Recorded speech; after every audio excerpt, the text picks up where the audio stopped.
So I was getting really excited for the release of new iPads coming next month in March. Kind of waiting for that announcement of the keynote just any second now, maybe April. And now there's a few leaks reporting that it may not happen till the second quarter of 2017. So maybe not even till WWDC, because Apple's already announced that way earlier, and maybe they want us to think that June is the next keynote, not March or April. So we don't even have a keynote to look forward to until June.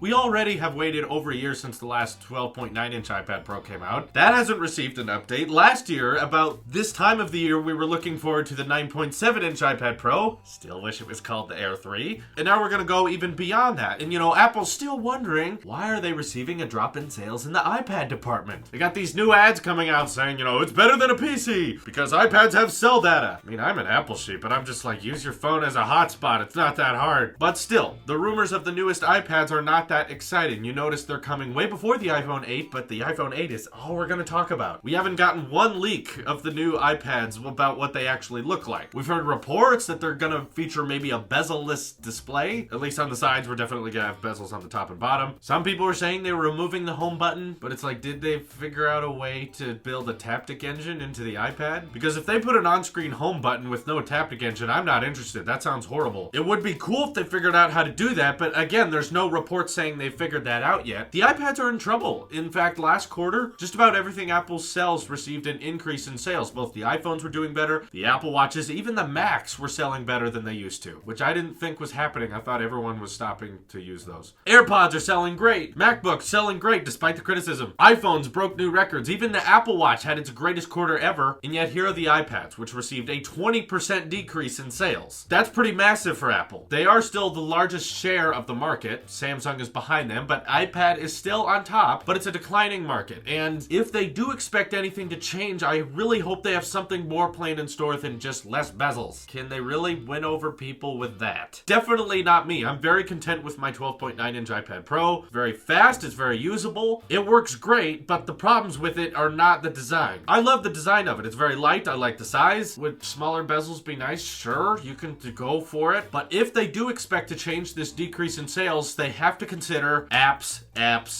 It's all about the software they're putting on it. If we just unveil these new iPads maybe in June, and the only difference is the screen sizes are slightly different because there's less bezels, it'll look cool, but I don't think that's going to convince more people to buy it if we're just running the same iOS that we are right now. And even iOS 11 could bring some new features, but I don't think iOS 11 alone is going to switch people over. So if you want the actual rumors and leaks, here they are. There's rumored to be 3 new iPads released in 2017, 2 that we're very sure about, 1 that we're not so sure about. The 2 we are sure about is one 10.5-inch iPad, which is going to have the regular footprint of the 9.7-inch, but with thinner bezels, which means the display takes up more of the device, which is welcome and nice. So it'll look like this, but we're not going to increase the display size of the 12.9-inch iPad. We're going to reduce the footprint. So Apple likes that 12.9-inch size, but they're going to take the bezels on it and shrink it so that the iPad Pro is actually smaller, while the display stays the same size, which is an interesting approach, but it's going to look like we have 2, I don't know what they're going to call them, 2 iPad Pro 2s with much smaller bezels, but that 10.5-inch iPad Pro will have the same resolution of the 12.9-inch, so we'll have a pixel per inch increase, which is fine. The displays could obviously never look better. PPI is always welcomed. But that third iPad we're hearing about, we're not sure of. There's some reports saying that it's going to be a regular 9.7-inch iPad that looks just like this year's iPad Pro, except it'll be thinner and lighter, and it'll be slower than the other 2, so kind of like an iPad SE. It'll be cheaper, and that will be Apple's attempt at refreshing what's already new, as well as offering a cheaper option so that customers will be encouraged to buy the new tablets now that they have many options. The other theory is that they're going to bring the iPad Pro features to an iPad mini-sized tablet. So they'll actually refresh the 7.9-inch iPad. I don't know what they're going to call it. 7.9-inch iPad Pro? I don't know. But it'll have Apple Pencil support, it'll have the better camera and the better specs. And the new iPad Pro 2s will have an A10X chip, as everyone knows. No surprise there. But that's really all all we know, and I don't think that's very exciting. It doesn't play well for the iPad. If that's true, and maybe even they figured out how to put a Taptic engine in the iPads, they're still in trouble because there's no push to put Pro software on the tablets, which is really the only way to start making PC killers. Right now, your iPad can replace your laptop if you write text documents, emails, and it's about it. You can't do much else than that. A lot of people use their laptops for that and have switched over to the iPads, so in that way they have been PC killers, but the rumors that we're reading right now are not incentive enough for us to want to switch. I don't think it's going to change anyone's minds. Definitely not mine. If that's all they do, I definitely don't think I'll be purchasing one. Even for the tech channel, I don't think there's that much demand to see it unboxed and reviewed. Hope there's a lot more in store planned for it. This is your Apple Sheep here, and I will see you in the next one.